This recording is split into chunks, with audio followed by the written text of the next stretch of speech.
Assalamualaikum warahmatullahi wabarakatuh. Bertemu kembali dengan saya Pak Anam di mata pelajaran IPS di SMP Muhammadiyah 4 Surabaya. Bagi anak-anakku kelas 7 yang baru masuk di SMP Muhammadiyah 4 Surabaya, perkenalkan, nama saya adalah Pak Anam. Saya mengampu mata pelajaran IPS. Dalam kesempatan pertama kali ini kita akan bersama-sama membahas tentang materi pertama dalam IPS di kelas 7. Tentunya sebelum kita masuki materi, Bapak mengingatkan bahwasanya dalam masa pandemi corona ini tentunya kita harus selalu patuh terhadap protokol kesehatan yang sudah ditetapkan oleh pemerintah. Ingat, pakai masker, cuci tangan, dan jaga jarak. Oke anak-anakku, kita mulai pembelajaran kali ini. Materinya adalah tentang interaksi ruang. Apa sih yang dimaksud ruang? Ruang adalah tempat di mana makhluk hidup, manusia, hewan, dan tumbuh-tumbuhan melangsungkan kehidupannya, di mana di situ terdapat aktivitas berinteraksi. Menurut Undang-Undang Nomor 26 Tahun 2007, ruang adalah wadah yang meliputi ruang darat, ruang laut, dan ruang udara, termasuk ruang di dalam bumi, sebagai satu kesatuan wilayah tempat manusia dan makhluk hidup melakukan kegiatan dan memelihara kelangsungan hidupnya.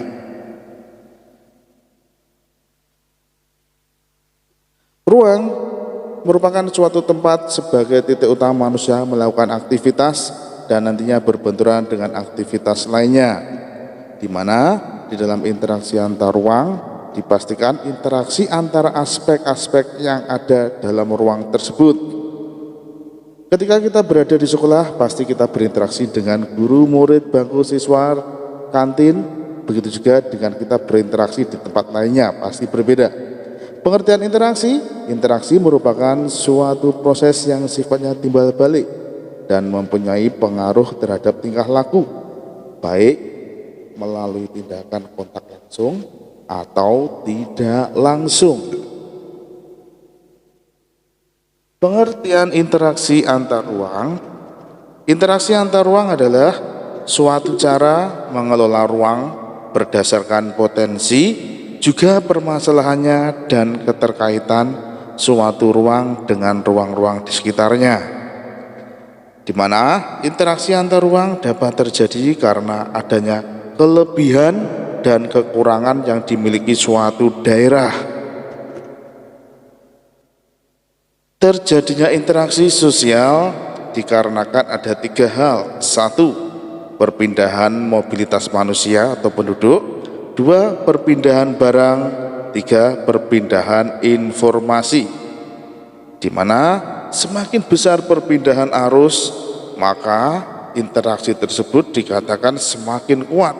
Dan sebaliknya, dari daerah asal menuju daerah tujuan atau dari suatu daerah ke daerah lain, itu merupakan interaksi ruang.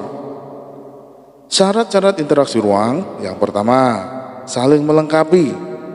Contoh, wilayah 1 surplus sayuran, wilayah B surplus ikan, maka bisa saling menukar demi memenuhi kebutuhan dan kemakmuran manusia.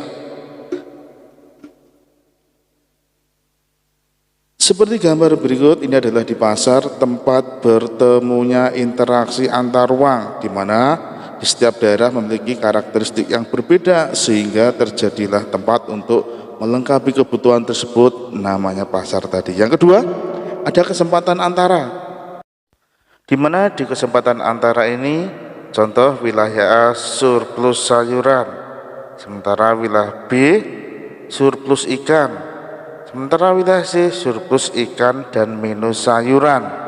Akhirnya dari 3 wilayah tadi akan saling mengirimkan barang. Demi apa? Demi untuk memenuhi minus di tempatnya masing-masing, karena di setiap daerah tadi memiliki surplus sendiri-sendiri. Yang ketiga adalah kemudahan transfer atau transferability, merupakan kemudahan pemindahan manusia, barang, jasa, dan informasi antar satu wilayah ke wilayah lainnya. Di situ terlihat moda darat, laut, udara, di mana di era digital ini kemudahan transfer sudah cukup sangat baik, baik transfer secara informasi yang cukup cepat, juga transfer barang di zaman sekarang yang cukup baik pengirimannya. Selanjutnya, dalam kemudahan transfer ini dipengaruhi oleh jarak antar wilayah, biaya transportasi, dan kemudahan mencapai suatu tempat, di mana semakin mudah, semakin dekat, tentunya lebih murah. Penyebab interaksi antar ruang. Perbedaan karakteristik antar ruang terjadi karena masing-masing ruang memiliki keadaan fisik yang berbeda-beda. Keadaan fisik adalah kondisi tanah, bebatuan, air, suhu udara, hewan, tumbuhan, dan lain-lain. Di mana perbedaan karakteristik ruang mengakibatkan adanya interaksi antar satu ruang dengan ruang lainnya, sebab setiap ruang memerlukan ruang lainnya untuk memenuhi kebutuhan hidup. Seperti halnya orang Surabaya butuh buah, butuh sayuran, tentunya tidak harus menanam sendiri.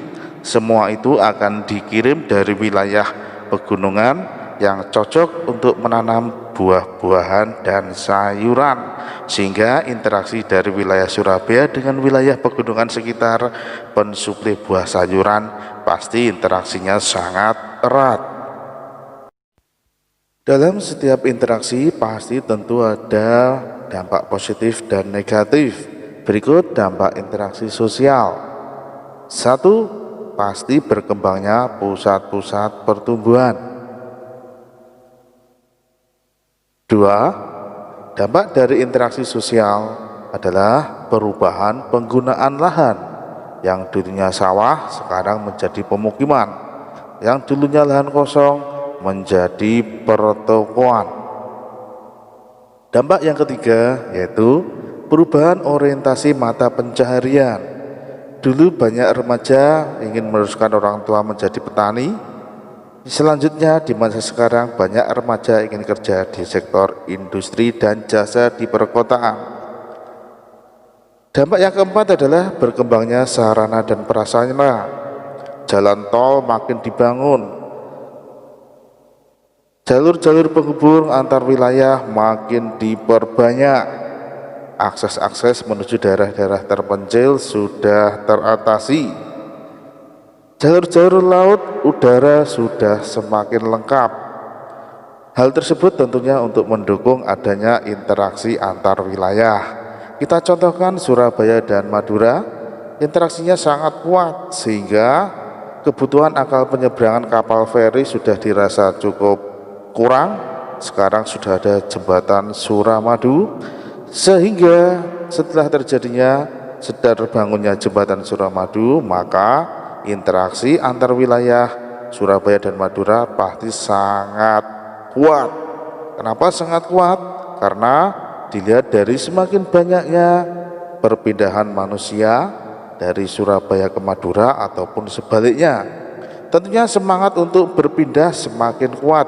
Karena dengan adanya jembatan Suramadu, perpindahan semakin mudah dan semakin cepat, berbeda ketika dulu menggunakan penyeberangan kapal feri.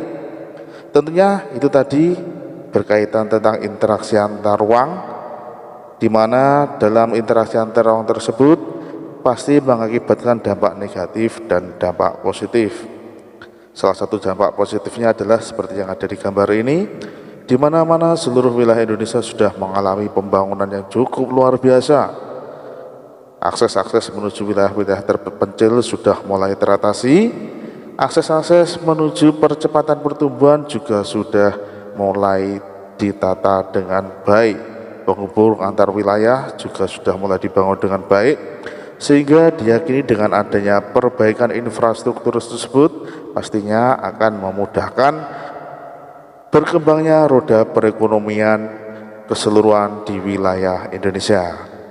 Oke anak-anakku, sebelum Bapak mengakhiri video ini, tentunya nanti di akhir video Bapak akan membagi link yang harus kalian kerjakan.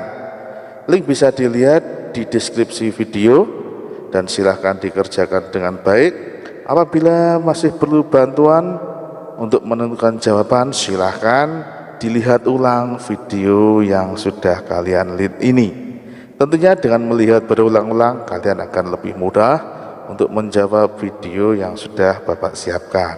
Dan yang kelima, dampak dari interaksi antar ruang adalah perubahan komposisi penduduk.